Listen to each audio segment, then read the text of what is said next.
Bismillahirrahmanirrahim. Assalamualaikum warahmatullahi wabarakatuh. Perkenalkan, nama saya Marinda dengan stambuk Q1A1 19044 dari kelas ITP 2019A. Pada kesempatan kali ini, saya akan mempresentasikan materi yang menjadi tugas saya mengenai produk fermentasi industri, yaitu kimchi, untuk memenuhi ujian tengah semester dalam mata kuliah aplikasi bioteknologi pangan. Baik, langsung saja kita masuk pada pembahasan kimchi. Kimchi adalah makanan khas tradisional Korea Selatan hasil fermentasi yang terbuat dari sayur-sayuran dan menggunakan beberapa bumbu tertentu. Biasanya bahan dasar yang digunakan adalah sawi dan kol. Sedikit penjelasan mengenai perkembangan kimchi, di mana menurut Visit Korea yang dikutip dari kompas.com, bahwa kimchi sudah ada pada abad keempat. Pada abad ke-5 dan ke-6, kimchi mulai dibuat dari sayuran seperti kol dan lobak sebagai bahan dasar pembuatannya. Di Korea Selatan, ada sekitar 300 jenis kimchi. Menurut Visit Korea, jenis-jenis kimchi tersebut dibuat karena beberapa faktor, bisa karena faktor daerah, faktor suhu, dan kondisi lingkungan. Umumnya, jenis kimchi yang banyak dikonsumsi adalah bechu kimchi, kakdugi, nabak kimchi, dan oisobagi. Kimchi merupakan produk fermentasi industri berskala rumah tangga atau home industry. Kimchi ini tergolong dalam produk fermentasi karena dalam proses pembuatannya melibatkan mikroba. Dan mikroba yang terlibat berupa bakteri asam laktat. Diketahui, kandungan bakteri asam laktat pada kimchi itu sebesar 100 juta sel per gram, dengan berbagai macam mikroorganisme yang terlibat dalam proses fermentasinya. Selanjutnya yaitu bahan baku pembuatan kimchi. Jadi bahan yang digunakan itu terdiri dari sawi putih, lobak putih, bawang bombay, daun bawang, bawang putih parut, jahe parut, bubuk cabai Korea, garam, gula, saus ikan Korea, air, dan juga tepung beras. Untuk komposisi kimia dari bahan baku tersebut bisa dilihat pada tabel ini, di mana tabel ini menerangkan komposisi kimia bahan baku kimchi per 100 gram. Untuk sawi putih sendiri, dia mengandung 22 kilokalori energi, 2,3 gram protein, 0,3 gram lemak, dan 4 gram karbohidrat. Lobak putih mengandung 19 kilokalori energi, 0,9 gram protein, dan 4,2 gram karbohidrat. Tepung beras mengandung 364 kilokalori energi, 7 gram protein, 0,5 gram lemak, dan 80 gram karbohidrat. Serta bahan baku lainnya bisa dilihat pada tabel ini.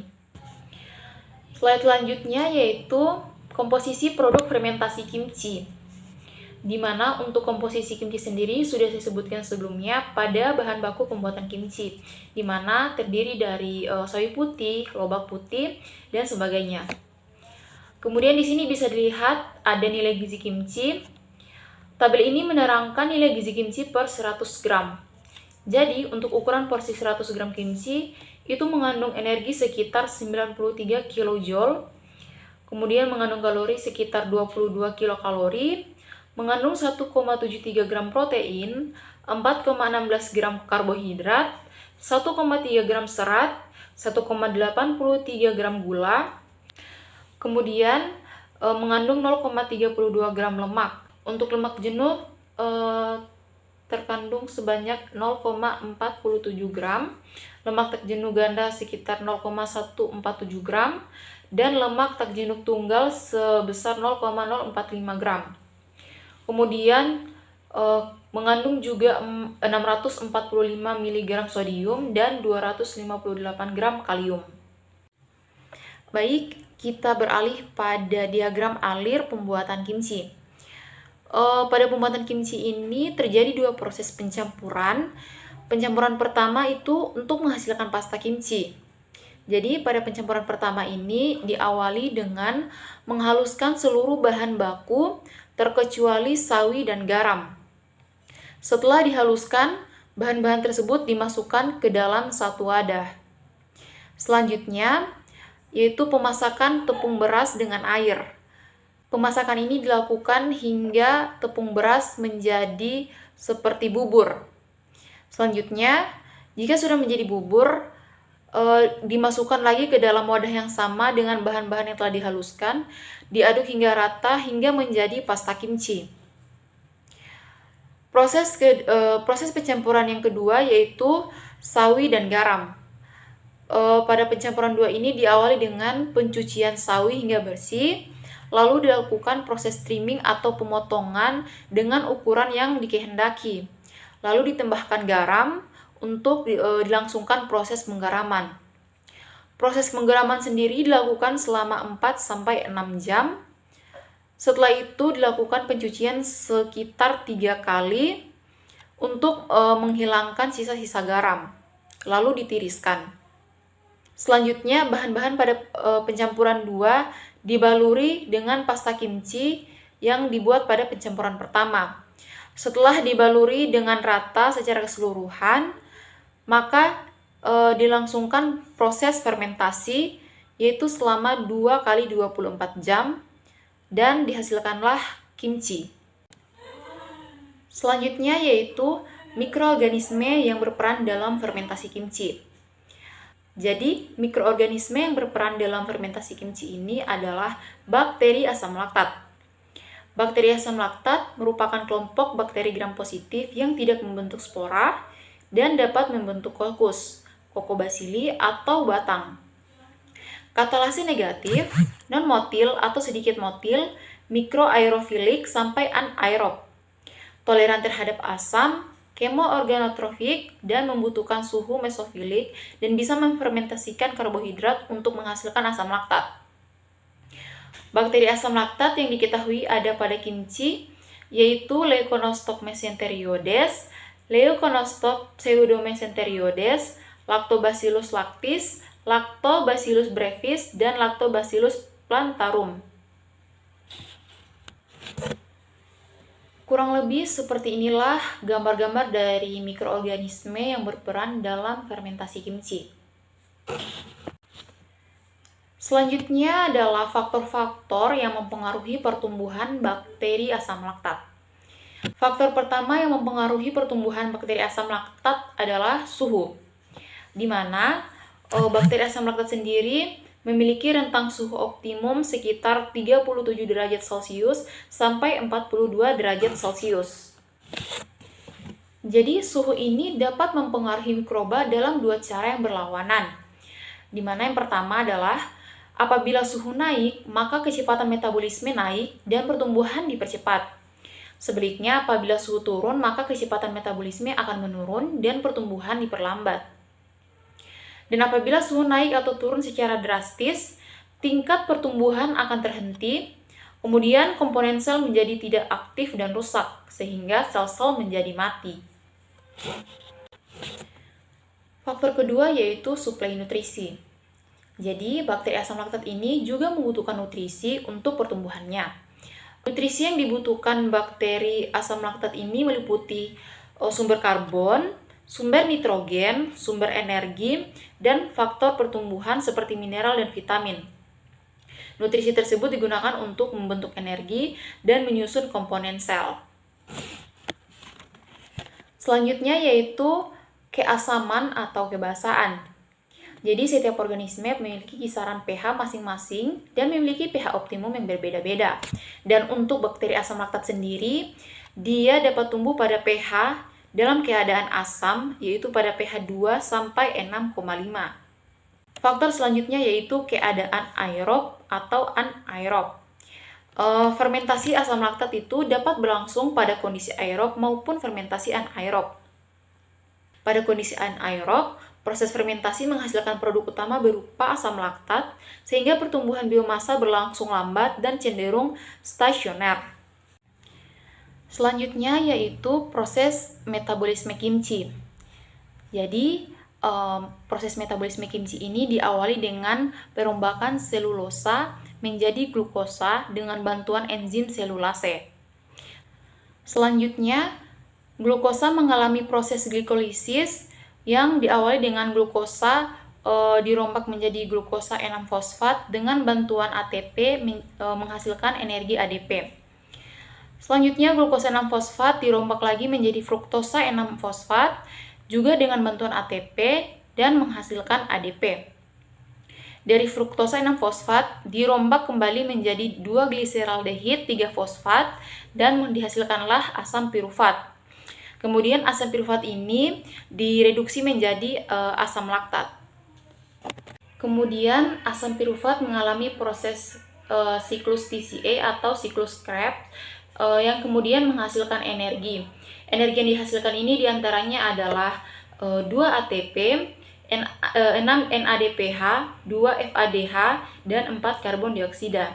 Jadi, total ATP yang dihasilkan dari proses glikolisis hingga proses siklus Krebs ini yaitu 24 ATP. Kemudian, energi tersebut dimanfaatkan oleh mikroba. Kemudian, kita beralih pada slide selanjutnya mengenai fermentasi bakteri asam laktat pada kimchi. Jadi, fermentasi bakteri asam laktat itu terbagi atas 2, yaitu fermentasi asam laktat heterofermentatif dan fermentasi asam laktat homofermentatif. Dan yang tampil pada layar ini adalah fermentasi asam laktat heterofermentatif. Jadi, bakteri asam laktat heterofermentatif menghasilkan asam laktat dan produk fermentasi lainnya. Biasanya adalah etanol dengan rasio yang seimbang. Hal ini karena mereka mengoksidasi glukosa menjadi asam pirufat dan asetil fosfat melalui jalur HMP.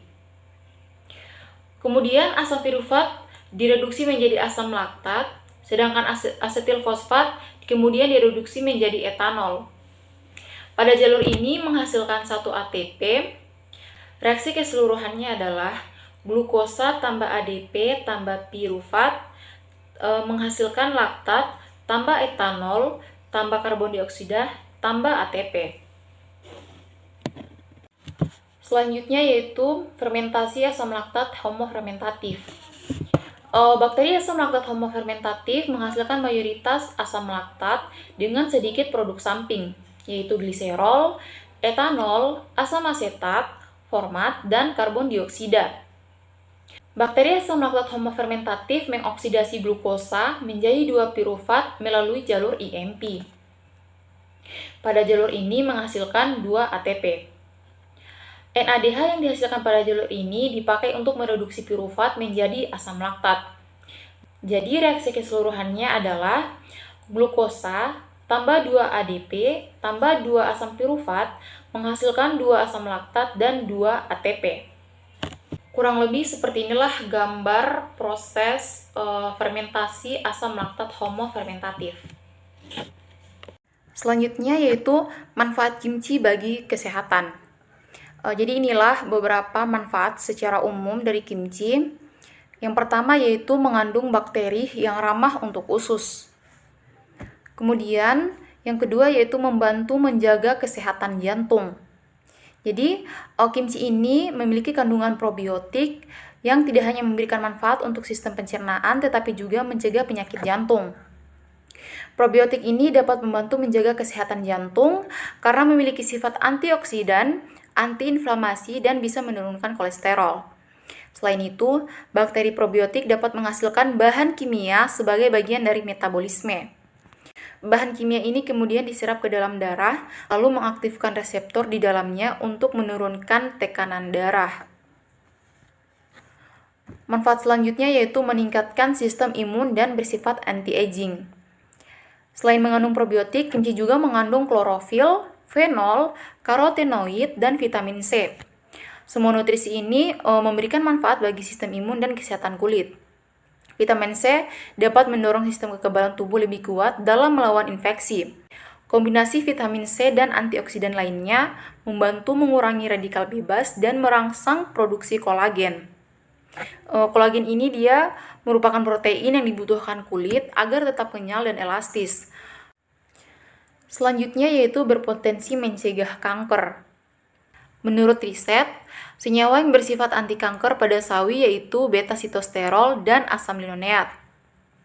Manfaat kimchi ini sangat optimal bila kondisi kematangan kimchi dan proses fermentasinya sesuai.